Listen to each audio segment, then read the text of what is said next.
Pour cet édito live, je veux comprendre pourquoi la peur s'installe quand on évoque l'usage des caméras augmentées aux Jeux Olympiques 2024. Mais où est le problème?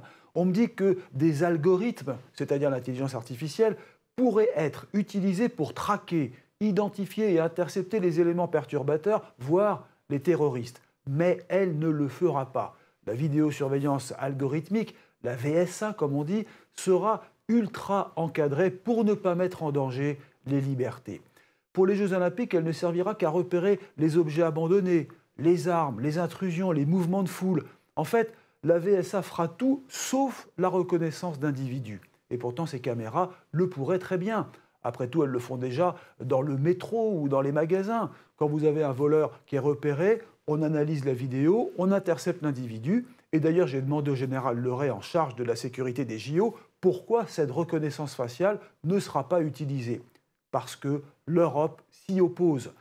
Et là, je trouve cela dommage, alors que la France sera encore en alerte rouge attentat l'été prochain. C'est dommage aussi pour nos entreprises du consortium de sécurité qui ont une avance sur ce point et qui auraient pu éprouver, tester cette technologie de pointe. Les JO sont censés être une vitrine high-tech des meilleures techniques de sécurité pour les 10 ans à venir. Un véritable laboratoire technologique qui doit laisser une trace, un héritage. Il aurait été préférable de tester ces caméras sur le terrain pour mesurer leur efficacité et en tirer des conséquences. C'est cela, être un vrai laboratoire.